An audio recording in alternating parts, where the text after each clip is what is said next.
जी, मैं जी ये सर। कह रहा हूँ कि आपको आवाज आ रही है? हाँ जी सर, अब आ रही है, प्लीज कंटिन्यू। जी जी, धन्यवाद।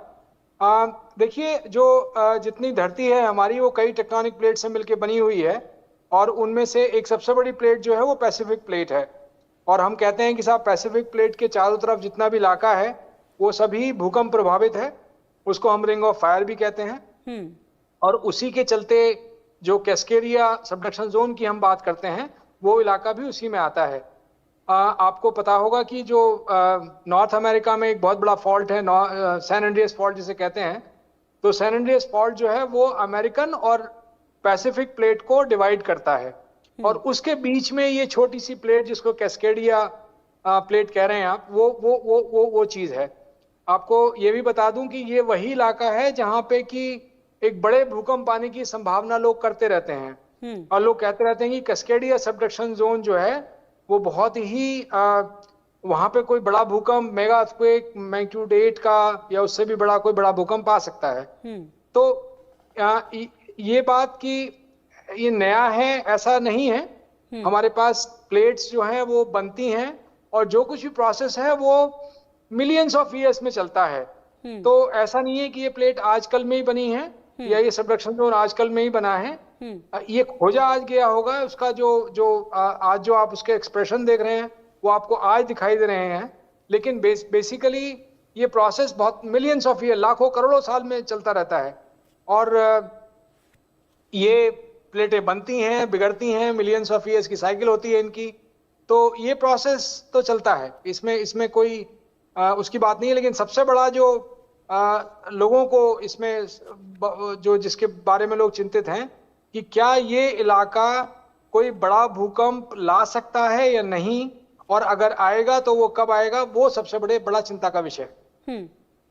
तो सर कब आएगा? अगर मान लीजिए ऐसा है तो क्या इसका कोई कैलकुलेशन किया जा सकता है? और बड़ी बात ये भी कि अगर ऐसा होता है तो कौन सा हिस्सा सबसे ज्यादा प्रभावित होगा दुनिया का? ये कब आएगा तो एक ये कहना थोड़ा मुश्किल है, हम्म। क्योंकि अभी भी हम जो अब इसकी जो भूकंप की भविष्यवाणी है वो नहीं कर पाते हैं। हम्म। लेकिन ये हमें मालूम है कि कैस्केडिया में कई सौ सालों से बड़ा भूकंप नहीं आया है उस इलाके में।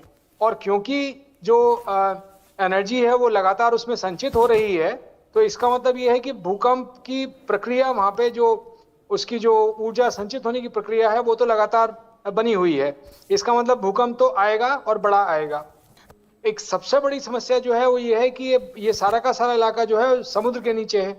तो हम्म। भूकंप आएगा और भूकंप की वजह से सुनामी भी होगी। हम्म। और सुनामी होगी तो जैसे मैंने बताया कि जो ये पैसिफिक ओशन है, तो हमने देखा है कि कुछ जापान की सुनामी अमेरिका को प्रभावित करती हैं, और अमेरिका की सुनामी जो है वो जापान को प्रभावित करती हैं।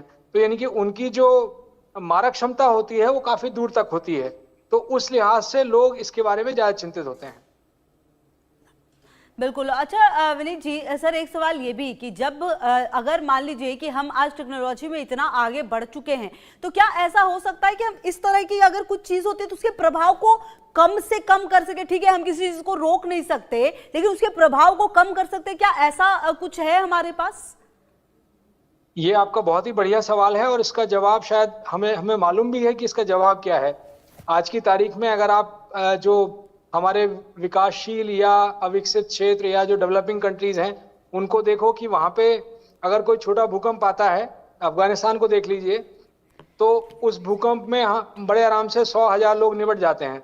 लेकिन अगर वैसा ही भूकंप अगर कोई जापान में आता है या अमेरिका में आता है, तो मुश्किल से शायद कोई कैजुअलिटी नहीं होती है, और थोड़ा बहुत होता है तो थोड़ा बहुत इकोनॉमिक लॉस जरूर होता है।